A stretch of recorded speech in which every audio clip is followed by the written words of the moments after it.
Welcome to the Baru Podcast, a modern lifestyle podcast for dogs and their people. I'm your host, Charlotte Bain. Today is a really important episode. In this episode, I chat with Jen Shryock, founder of Paws. Paws is dedicated to helping parents create safer and lasting relationships between their pets and their children. If you know a new parent or an expecting parent with dogs, I highly recommend you share this episode and the Paws information with them. We chat about the importance of setting your dog up for success even before you're thinking about becoming parents to little humans, the importance of understanding your dog's body language, and so much more. So let's jump into the chat. Nice to meet you. Nice to meet you too. Good morning listening to your podcast. Oh, you did? Which one did you listen to? Several. I jumped in. I popped in and out of a couple just to get a feel, you know? Yeah. So. Yeah. Well, and still, learning the ropes of this podcast thing.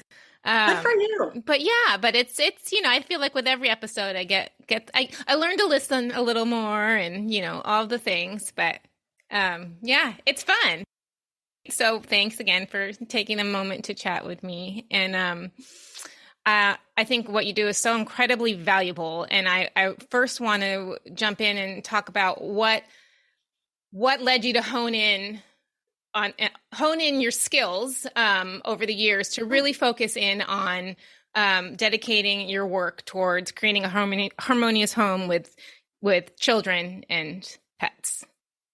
Was it a specific incident that happened, or? Oh yeah. Oh really? There were lots of different things, but the main thing was that in 2000 we adopted our first dog, Moose, a German Shepherd, and he was wonderful. He was about 5, and my boys were 3 and 2. Right. And we went to German Shepherd Rescue, and I went knowing, hey, I want a puppy, and they said, no, you really don't, and they were smart. And anyway, I ended up volunteering with them after we adopted Moose. And one of the things that I constantly heard through the voice line, the voicemail was that, people calling in with just heartbreaking stories, right. Like they're scared or they're expecting a baby and their family doesn't want their baby around this dog, or there's been an incident. Right. And those are the really hard ones because, it's really hard once a dog has bitten to place a dog. It gets very complicated very quickly.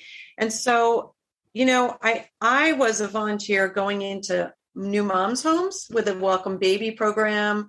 I've been a nursing mom counselor. Great. I love supporting families in that new parent time. So I kind of combined all my loves into one career. So I have a degree in special education, and I worked in that field for many years. Wow. And I don't know, I get to work with people, with dogs, with newborns, with babies. And I just love it. So that's great. So you've been doing this, you said about 20 years. So yeah, I started Paws in 2002. Is it mostly people that seek you out are expecting a child, or has it been more that something they brought a new baby into the home and it's not going the way they expected it to go, or is it just kind of different across the board?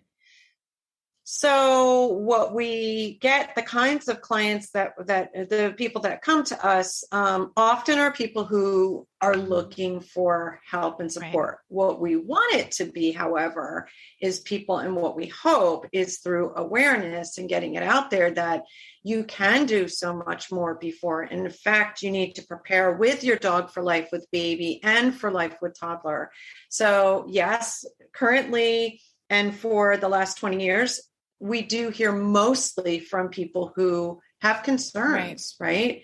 They're concerned about an interaction or what to do or how to do. And ideally, we want to hear from people even before they're thinking of having children. Right. I mean, I think there's things that people can do as soon as they bring a dog into the home. If at all it's a possibility in the future, there's things that we can do. So yeah, unfortunately, it's still mostly the people who have something unfortunate happen. Right. But I believe we can change that. I really, really do. And I'm seeing a change. I'm seeing where we are having people who are in the adoption process or who are planning on having a baby. That is what we want to see, Right. because there's so much to learn. And it's so much harder when it's after the fact and something's happened. Then it's so complicated. And Because emotions are involved and emotions, yes. And, that's the part that I think people don't really understand and is very unique to this particular niche, dog and baby toddler dynamics, is that it is dynamic, right. extremely dynamic. Right. Often people have had the dog. It might be one partner's dog before they met. There's a lot of things going on. Then when you have a baby and your dog had been, your everything, and now you have these complicated feelings, and you feel guilt and you feel sometimes resentment, and there's so many emotions and feelings. And then God forbid something happens, and now you're in the position of, something happening, meaning a growl or a bite, something that breaks your trust or rocks your world a little bit, or a lot. Then now you have to make some really difficult decisions. Right. And that is where I just really, if I could prevent those situations, I would be just thrilled, because those are really hard. They're hard. So why do you think, it might seem like an obvious question, but why do you think that children are a bit more often than others in the home? Right. So in the population that I focus on, so I would say 0 to 3 years or 5 years, there's a whole lot of things that go on. So just from, if you look at a newborn, that looks very different than an adult or a 5-year-old or even a toddler. Right. So because in the first 3 years, there's so many physical changes that look very different, it makes for a very unpredictable time, right? So there's the unpredictability, there's changes in appearance. Every new milestone is almost like a new person to the dog, to some dogs, not all dogs, but some dogs are like, whoa, okay, now you're on all fours, you're crawling. You were just sitting up, right? That's a whole new thing. So those things, that unpredictability in the first years is a great part of it. The other thing is kids are right at the level of dogs. And the big part of it is that, children do what they know. Right. They're just learning how to communicate with us, like in the human world, like they're learning how to communicate.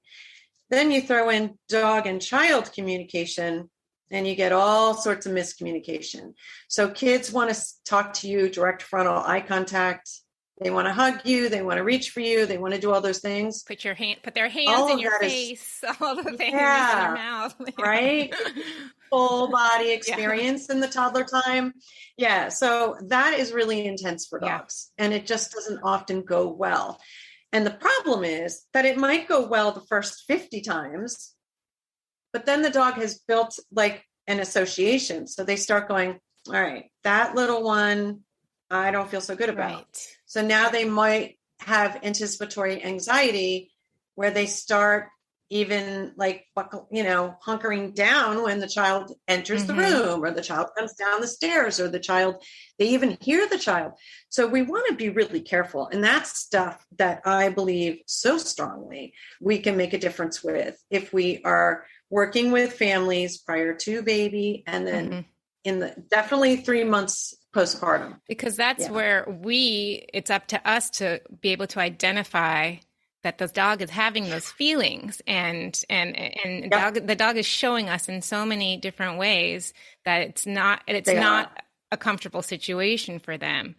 But you know what? To that point, I thought I understood dog body language. I really did. I really did. And I have a lot of pictures from, again, when my boys were very young and we got adopted our first dog. I went into it with the information I had from my childhood.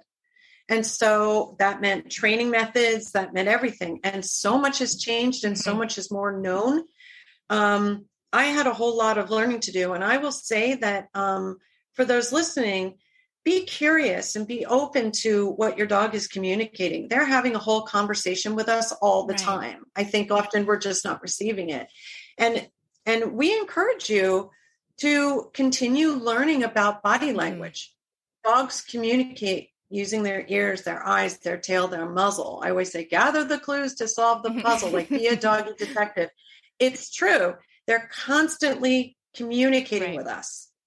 And so it's up to us, especially as parents, to recognize when they're stressed, to recognize when our dog in their individual way shows discomfort, and then have a plan for it.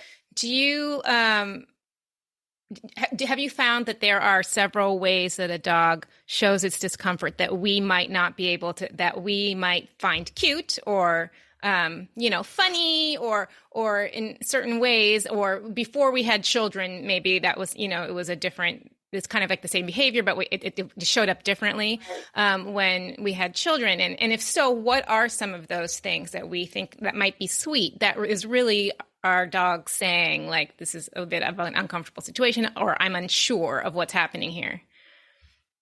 Well, one of the patterns that I've seen consistently, that I see actually prior to an incident with a growl or a bite, is when dogs lick us. So a lot of times they might lick us in the face. I have seen a difference when children are about that age, where they're starting to crawl, where if they do get in a dog's space, which we encourage people not to allow them to do, but if and when that happens, at sometimes what we see is dogs lick the child, and parents interpret that as kisses or affection. What I believe it is, based on the patterns and what I consistently have seen over the years with specific cases and bite incidents, is that often it is actually a distance increasing behavior. It feels different. It's a lick, but it's kind of a push. So think when a dog licks you in the face, what do? You go like you usually move your face away. And that increases some distance and space. Now, sometimes they might want, they might lick you just because they are being lovey sometimes. And that's a relationship you have with them. But when they're unsure and uncertain, there are a whole bunch of other signals that are being given, such as tightness in the facial muscles, such as changes in breathing pattern. And I'll tell you, when parents see this, what I reference as kiss to dismiss, they're often feeling extremely uncomfortable, and they're intervening, going, okay, that's enough licking now. That's enough. And so, that's one that I see quite frequently, right? It's, there hasn't been studies on that. I'm looking, hoping to do that. I would love to do it, but I'm telling you that is a pattern, kiss to dismiss, that I see rather frequently.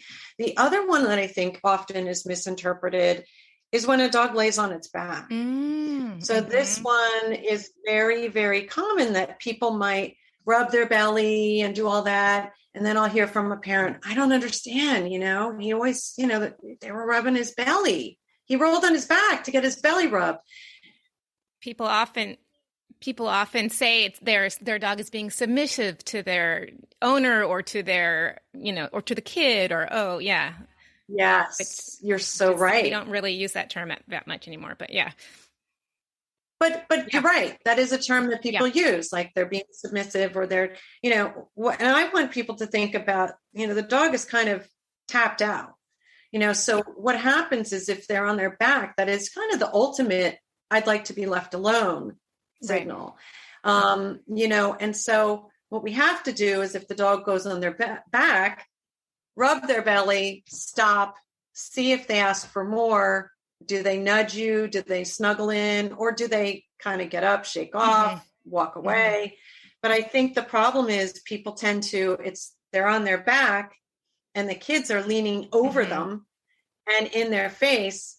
And then we tend to get a bite because the dog, it's kind of, I always talk about how sometimes my daughter used to like to comb my hair, and it would feel good and seem like a good idea at first, kind of like the dog getting its belly rubbed. It might feel good to the dog at first, But then there's a point that it's like, okay, no more. Yes. Yeah. I'm done. That's it. And that's that our dogs feel like that too. And that's why we encourage, whether I call it pet Paws. I learned that from my cat, Love Jack, that. who taught me, that third time. No. Some people refer to that idea as a consent test, which I love as well. There's so many, it's so important to make sure that it's a two-way street, that the dog is enjoying this as well. And we're just not, that's a hard one for kids. Yeah. Because I want to get in there and, snuggle. Oh, they want it all day. Yeah. They want to do it their way. And that's all they know. It's a little therapy for kids too, when they're doing that, because it makes them feel good. And when you, have you ever had a case where, I'm sure you have, but where, the best option is to rehome the dog? And yes. What does that look like, I guess? And how do you manage the emotions around the family? And is it usually more of the family, or do you, if there is one bite, do you think that they need to rehome the dog, or when do you find that line? It's very individual. Every family is going to have a different boundary with that. It depends on a lot of things. It depends on the environment. It depends on the circumstances. It depends on, the possibility for the likelihood that will repeat, right? There's no level and degree of management that's going to make it a safe situation, or there's no level and degree of management that's going to be doable for a family, which is totally understandable. So having toddlers and dogs is not easy. Yeah. Like if people say, "Oh, it's easy," I'm really concerned that something's going a little too much on the end of not respecting the dog. So those situations have to be handled individually. There's no one size fits all. I want to look at the emotional, like how much trust has been broken. How do the parents feel? If any one parent is feeling, anybody in the household is feeling unsafe, then it's a no-go. Yeah. It's absolutely a no-go. And that includes the child, especially the child. What we don't want is children who are learning to be fearful of dogs. These are cases that often I recommend that they also speak with a therapist and someone who can really work through the problems and the challenges as a family unit, because it is complicated. Rarely does everybody agree on the same thing. Right. There's all sorts of rehoming is a very big concern. And sometimes, depending on the type of bite and severity and circumstances and everything, sometimes rehoming, it just is not an option. It's not an option that I would legally recommend or safely recommend. And that's the unfortunate thing too. So we really want to do everything we can up front to kind of prevent that, because those are really difficult conversations. And I feel super strongly that as a behavior consultant, my role is to provide the options and support the family in whatever choice they make in as non-judgmental a way as possible. This is a difficult situation for everybody. I can imagine that also includes if there was, I don't know what one would consider like a low-level incident, and then the parent would be apt to rehome or take the dog to the shelter just straight up off of that, when there's lots of work that could be, because they don't want to do the work, or they feel overwhelmed, or they don't quite understand it. I mean, I know, having small children is it's a stressful time in general. There's lots that go into it. So I don't know, because I don't have small children, but I've seen it with my friends, and I can imagine. Yes. I can imagine. Well, and it's scary. Yeah. It's scary. And when and the best cure for that is knowledge, right? It's getting information in a way that is safe and comfortable. Right. Yeah. Right. And then that keeps, that keeps everyone safe and keeps dogs out of shelters and all of the things. Yes. Yeah. So when someone reaches out to us, so first of all, they can work with me, or we also have around 250 licensed educators that have their own private business, and they're in all different locations. And many people offer virtual assistance as well. I pretty much do only virtual at this point, and have for 6 years. It's been quite a while since I've been doing virtual. I find it works really well, especially with these families. So I want to get a whole history. I want to look at everything that's been going on. So I have different ways of working with people. Some people just have one or two questions, and just need some assurance of what's going on. While others, we need to go as far back as, maybe they have a 3-year-old and I want to see everything from when they first brought baby home. I want to learn. And before that, what was some of the behavior and patterns of this dog? So we do a full history intake to find out things. And then from there we go, into things. I would say the majority of our clients, it's going to be more consultations, like behavior consultations, looking at what's working, what's not, what could we improve, and really finding what's going to work in their home. It's never the same. Everybody has different schedules, different comfort levels, so we want to really customize things to meet their need. And then we add in, obviously you mentioned management. Management's a huge part of this, so a lot of our new families and young families, training is time consuming and it takes a lot out of you. So management usually comes to the forefront. Management is often really what we implement a lot of. For the people that are listening that don't understand what management is, could you expand on that just a little bit? Sure. So, if we don't have certain skills set, like a dog to hang out on place, right? Yeah. Maybe they don't know mat or they don't know place and they're going to, get up and wander around. Then we're going to use a gait. We're going to use, maybe during the first 3 months while baby is not mobile in any way, then we might use an indoor tie down or a tether to implement inclusion, to allow the dog to be in the room while we're doing things so that they're observing newborn interaction with mom and dad and all these things, but they're not able to get right under our feet. Using crate, gate, separate, rotate.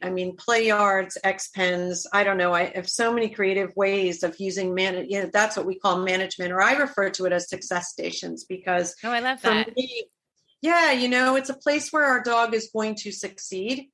So a lot of times we feel a lot of guilt and we feel sad, putting them out of the room. No, you're actually putting them in a success station. This is where they're going to succeed. Whereas if they're out in the room wandering around with a toddler, things might fall apart.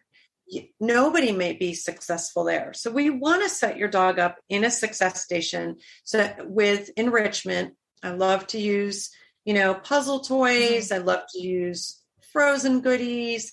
That kind of thing. And we really try to make it a fun, positive time for them. That's such a great way to reframe it because it just changes the way you feel about it, the success station.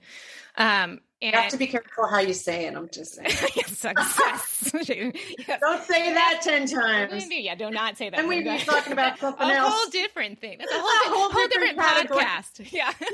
Right. That's the After Hours podcast. I've made that mistake. Well, I was going to say, yeah, because people, I can understand that, people, how do you, the dynamic in the household when your dog was, your first baby. I get a lot, I hear from a lot of my clients, this is my first baby, and then you bring your human baby into the mix, and then the dog loses some of its, attention and some of its, freedoms, that it had.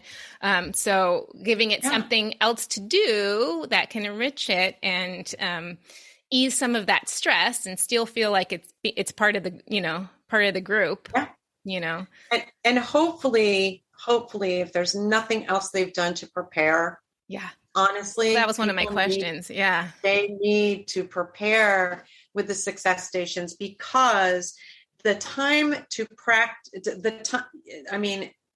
implementing a gait when you need it is not fun unless you've practiced it ahead of time. Right. Your dog is on the other side of a gate for the first time in their life while you're trying to nurse or you're trying to have a baby nap. that is not going to go well for anybody.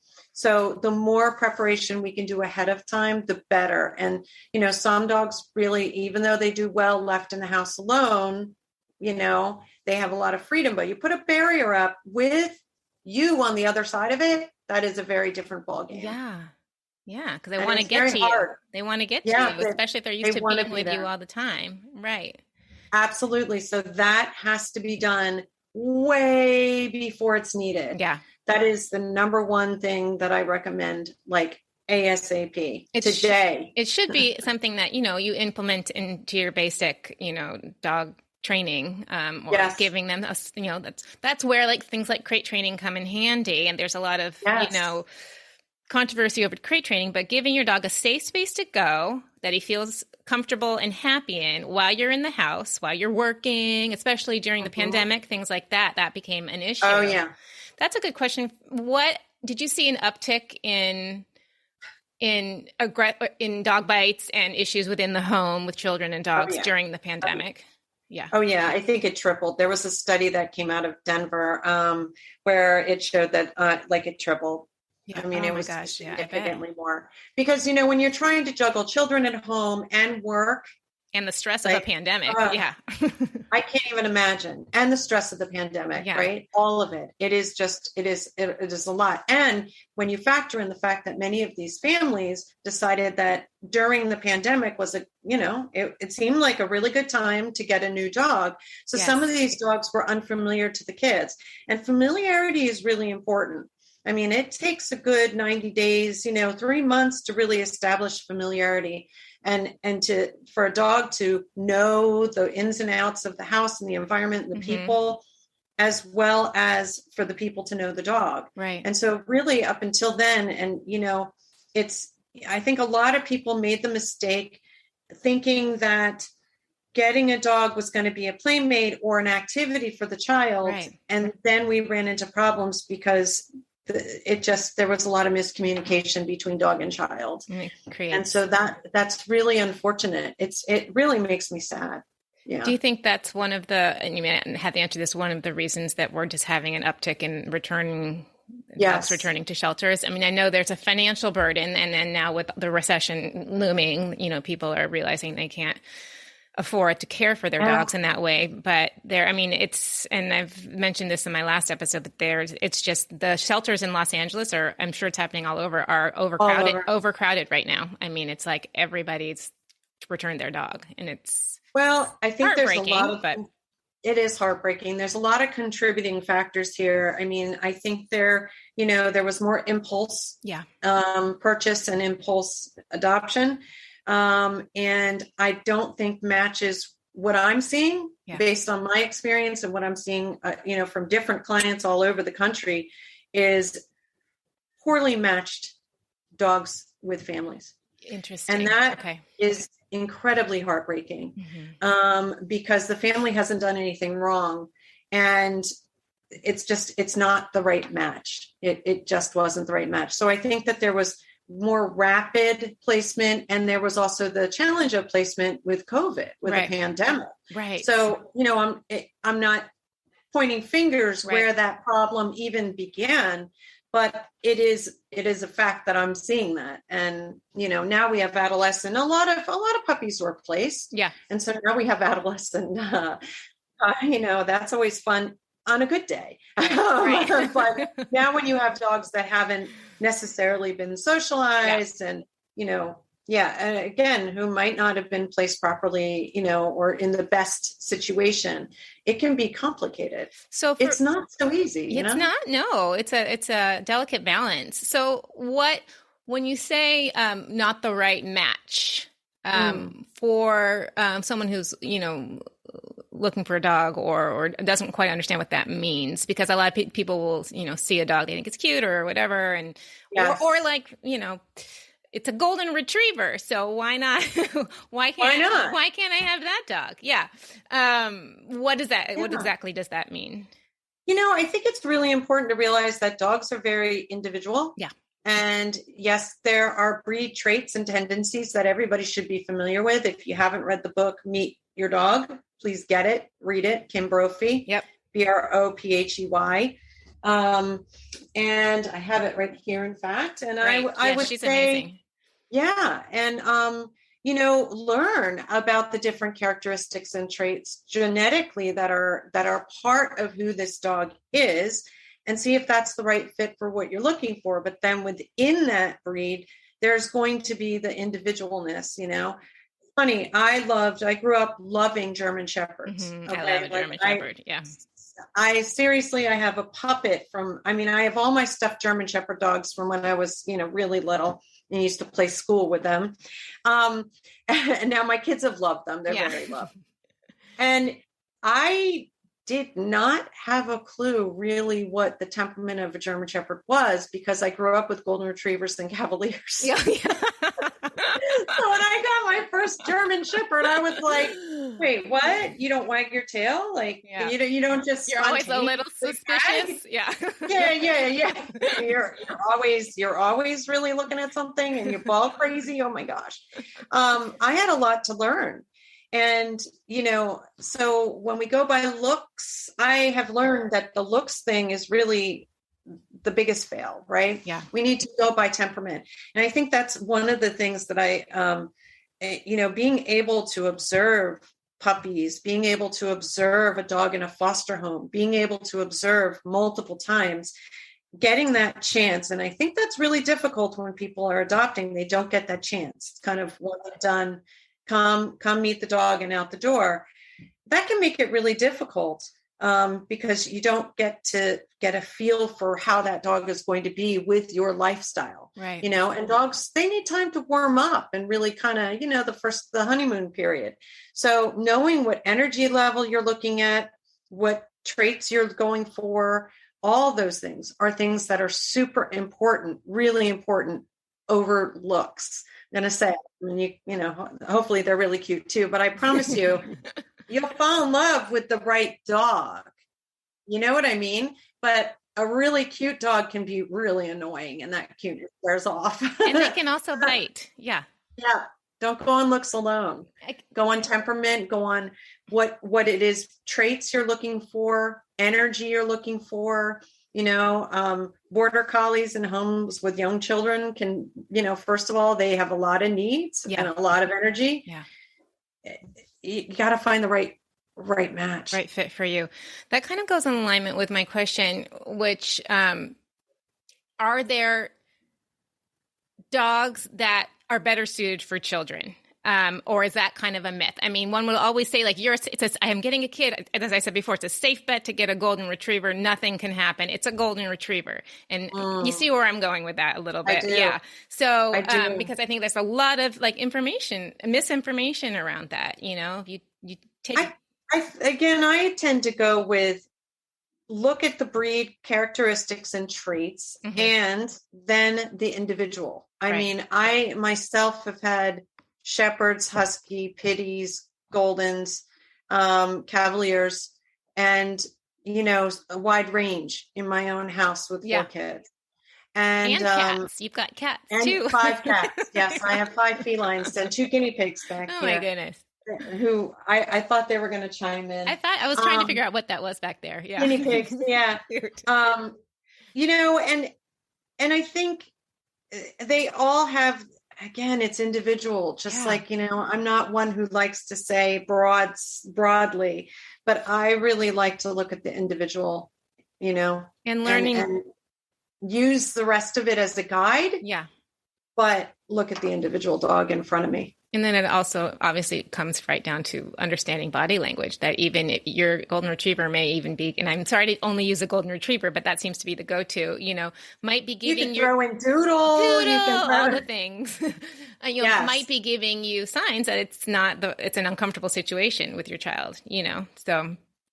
Absolutely. I think that looking for being aware of those facial, I talk about ears, eyes, tail, muzzle, looking at, the facial tension, when a dog goes from panting to closed mouth, where I say they're going, they're thinking what to do next, when they look away, when they turn their head away and body away, all these subtle things are when they lick their own lips or they lick you, that push in the face. all these things are just important bits of information that help, you to know what your dog may be feeling in that moment. Right. Yeah. Right. And make better choices, or not better, but make choices that might be more comfortable for everybody. Right. It's all about us respecting their space and respecting them and them respecting us, essentially. Right. Ideally, isn't it? It's a two-way street of respect. I'd like to think that, in the last bunch of years, the tables have turned a little bit. It used to be all, kind of, you're a dog and you must do what I say. Do as I say. Yeah. Yeah. And respect us. We are such, humans, Mm-hmm. and I really want it to change. And I believe it is changing. Maybe we're not quite fully there yet, but I believe every little bit is important. I mean, it's, when you commit to having another living being in your home, it is really about quality of life and comfort and meeting the needs, all the needs, right? Emotionally and otherwise. And so, we have a rule in our house, like everybody needs to feel safe. Yeah. And I want that for everybody. And so that is true for our dogs too. If our dog doesn't enjoy something, then let's not do that. I see a lot of social media challenges and things that really encourage kids to do a lot of things that are really known annoying to dogs just to get a video. And it makes me crazy. I wonder how many dogs are losing their home because they've gotten blown in the face or somebody's ridden them. Yeah. Someone's ridden them or whatever, just for a, social media meme, thing to get a video. We have to be really careful and remember that these are not stuffed animals. You want a stuffed animal. There's some really good ones that look just like the real deal. You can get those and blow in its face all you want. But I mean, it's so important that we do have that two-way street of respect. Yeah, absolutely. So if there's one thing that you think dog owners need to know or understand about their dogs that could help create a harmonious home with their children, would it be that essentially? Or yes, teaching, having that two-way respect that builds trust. Everybody needs to feel safe in their home environment, and that emotionally, physically, all those things, right? And and building that, creating a dog-aware generation. Starting with our young children. Starting whatever age you are now to become and increase your dog-aware skills, learning about body language and the things. Yeah. Yeah. Well, thank you, Jennifer. Do you have anything you want to add? Or we can talk about your toddler courses and I know you have toddler courses and you have brand new baby courses, if you want to talk about those. So we have two programs, Dogs and Storks and Dogs and Toddlers. We offer them online, and we also offer them, our educators offer them in their local community. So you can check that out on Family Paws. And we just released our new dog body language PDF. Oh, cool. So that is available for purchase. That's kind of cool and exciting on the Family Paws website. So and that's familypaws.com. Yep, familypaws.com. And if anybody needs, again, I mentioned our support line. Yeah. We do have a support line for new and expecting families, anybody with dog and baby questions. And that's 877-247-3407. Great. Yeah. Great. That's just awesome. Well, thank you. I don't want to take up too much of your time, but I really appreciate this. Thank you so much. Enjoy your day. Thank you. Bye. You too. Bye. Thank you so much for joining me for this important episode of the Baru Podcast. If you're in need of working with Jennifer or any of her many educators, you can contact her at familypaws.com. I will also put the Family Paws information as well as the emergency phone number in the show notes. And as always, if you enjoyed this episode, please rate us wherever you get your podcasts. And don't forget to follow us on Instagram at BaruPet. All right, you guys, let's chat next week.